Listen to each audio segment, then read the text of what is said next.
खबर पर ज्यादा जानकारी के साथ हमारे साथ मौजूद है शंकर। एक बार फिर से यही सवाल दोहराती हूं कि जब फैसला सुप्रीम कोर्ट ने दिया है तो सरकार को पक्षधर मानना कितना सही है?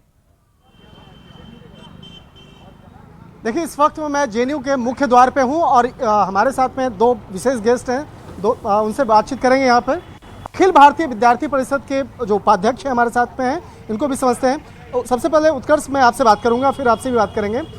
जिस तरह से ये पूरा मामला सामने आया है, किस तरह से देखते हैं कहीं न कहीं जो एक ऐसी संस्था जो देश की सबसे बड़ी संस्था है एजुकेशन के क्षेत्र में, कहीं न कहीं नाम भी बदनाम हो रहा है, उस पर भी असर पड़ रहा है? बिल्कुल बदनाम हो रहा है। जैसे हम भी बिहार से आते हैं, बिहार के एक छोटे से गांव से आते हैं। अधिकतर जगह जहां जेएनयू में जो रिसर्च का कार्य होता है, जेएनयू से जो एडमिनिस्ट्रेटर निकलते हैं, जेएनयू से अभी बड़े बड़े जो नेता भी निकलते हैं, हर तरह के जो भारत प्रशासनिक सेवा में निकलते हैं, उन सभी को छुपा देता है। क्योंकि कुछ ऐसे वामपंथी हैं जो अपने आप को जेएनयू को स्टेज बनाने के लिए जेएनयू का प्रयोग करते हैं और जेएनयू का नाम खराब करते हैं। यहाँ का जो अधिकतर विद्यार्थी है, साधारण विद्यार्थी, उनको कोई लेना देना नहीं है इस पूरे संज्ञान से, उनको कोई लेना देना नहीं, उसका वो सपोर्ट भी नहीं करते हैं। लेकिन क्योंकि कुछ लेफ्ट के ऐसे जेएनयू में भी जो जीते हुए एक दो पदाधिकारी हैं, उनको अपना राजनीति करना है, ऐसे समय में वो उसका प्रयोग करते रहते हैं। मैं आपका सबसे पहले नाम जानना चाहूँगा, आप अपने बारे में बताएं। मेरा नाम अनुपमा है और यहाँ मैं कंप्यूटर साइंस में पीएचडी कर रही हूँ। जिस तरह से यहाँ पे नारेबाजी हुई, विवादास्पद नारेबाजी हुई, देश के प्रधानमंत्री, गृहमंत्री के बारे में यहाँ पे नारेबाजी हुई, कैसे देखते हैं?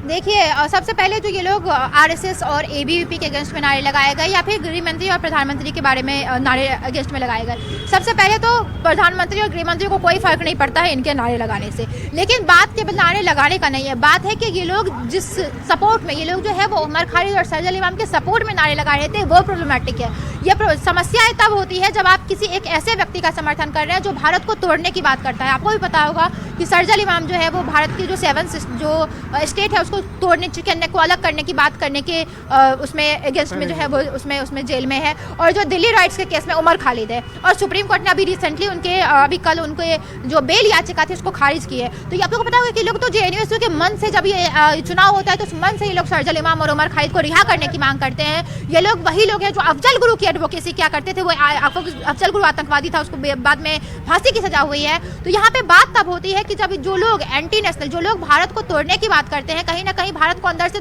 खत्म कर रहे, खोखला कर रहे हैं, ये लोग उनके समर्थन में एक प्रोग्राम करते हैं और वहां पर जाके ये लोग किसी ऑर्गेनाइजेशन के या फिर किसी व्यक्ति के विरोध में नारे लगाते हैं। जहाँ तक मुझे पता लग रहा है कि आप भी बिहार से हैं जी। जब ऐसी घटनाएं होती हैं, परिवार के कई लोग चिंतित होते होंगे, परेशान होते होंगे कि बच्चों को मैंने पढ़ने के लिए, लिखने के लिए भेजा है, इतने दूर से आप आई हैं, लेकिन इस तरह की घटनाएं कहीं परिवार के लोग भी परेशान होते हैं, आप भी परेशान होती हैं, उस चीज़ को मैं समझना चाहता हूँ। जी, इस तरह की घटनाएं से न केवल जो फैमिली है वो तो परेशान होती ही है, उसके साथ साथ पूरे जेएनयू यूनिवर्सिटी का जो एक नाम है, जो एकेडमिक के क्षेत्र में जो इनका योगदान है, जवाहरलाल नेहरू यूनिवर्सिटी का, और इस यूनिवर्सिटी का जो एक नाम है, एक कहते हैं कि जेएनयू एकेडमिक के क्षेत्र में आपको पता होगा कि विश्व की जाने मानी यूनिवर्सिटी में से हमेशा की रैंकिंग में फर्स्ट नंबर पे आता है।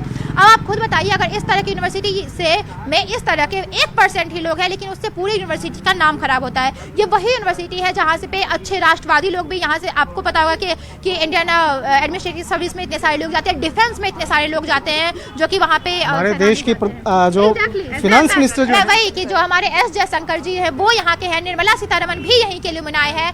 इतने बड़े बड़े और मतलब इतने अच्छे लोग यहाँ से निकले हैं, लेकिन इसके बावजूद जब भी हम जवाहरलाल नेहरू यूनिवर्सिटी की बात करते हैं तो लोगों के दिमाग में यही बात आता है कि हम लेफ्टिस्ट, एक लेफ्ट विचारधारा की बात करते हैं।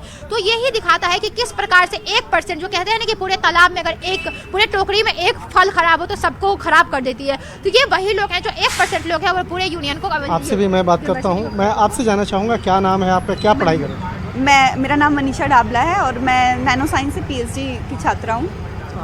जिस तरह से पूरी घटना ये सामने आ रही है, एक तो पुराना मामला भी खत्म ही नहीं हुआ था, कल सुप्रीम कोर्ट का एक तरफ से फैसला आता है जिसमें कि 5 आरोपी को कल जमानत, उसकी याचिका भी खारिज होती है, 5 को दी जाती है जमानत और 2, लेकिन उसके बाद जिस तरह से सोची समझी साजिश के तहत इस पूरी नारेबाजी को अंजाम दिया जाता है, क्या आपको लग रहा है कि कहीं न कहीं कुछ ऐसा तबका है जो जेएनयू को बदनाम कर रहा है?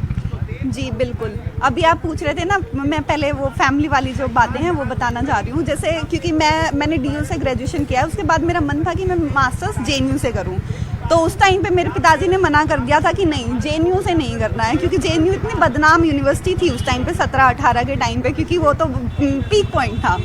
तो वही है कि और जब मेरे पेरेंट्स ने इतना मतलब सोचे समझे समझदार इंसान है, वो मना कर सकते हैं, तो जो बाकी देश दुनिया में जो रह रहे हैं लोग, वो कैसी इमेज बना के रखते हैं।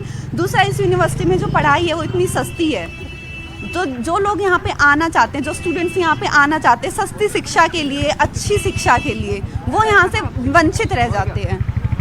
और ये अगर मैं देखा पूरा, अगर मैं 8000 लोग हैं जेएनयू में, 8000 स्टूडेंट्स हैं, तो उसमें से देखा जाए 100 लोग मुश्किल से ऐसे जो कारनामे, ऐसे गंदे कारनामे इसको जेएनयू को बदनाम करने के, वो लोग करते हैं, और उसकी वजह से पूरे जेएनयू का बदनामी झेलनी पड़ती है। निश्चित तौर पे जिस तरह से जेएनयू के इन युवाओं को हम लोग सुन रहे थे, जिस तरह से ये बता रहे हैं, कुछ ऐसे छात्र हैं जिसके चलते इनका जो संस्थान है, जो शिक्षण संस्थान है, वो उस पर कहीं न कहीं सवाल उठ रहा है। और हालांकि इस मामले की गंभीरता को देखते हुए जिस तरह से जेएनयू प्रशासन ने इस मामले पर एक शिकायत भी दिल्ली पुलिस को भेजा है, 30 से 35 ऐसे छात्रों के बारे में जिक्र किया है, और देखना लाजमी होगा कि उसके बारे में जिस तरह से तमाम जानकारी को दिया गया है, आने वाले दिनों में इस मामले पर दिल्ली पुलिस के द्वारा भी FIR जल्द ही रजिस्टर्ड किया जा सकता है। ठीक है शंकर, बहुत शुक्रिया आपकी जानकारी के लिए। तो इसी के साथ इस बुलेटिन में इतना ही। मुझे दीजिए इजाजत, आप देखते रहिए न्यूज़ 18। नमस्कार।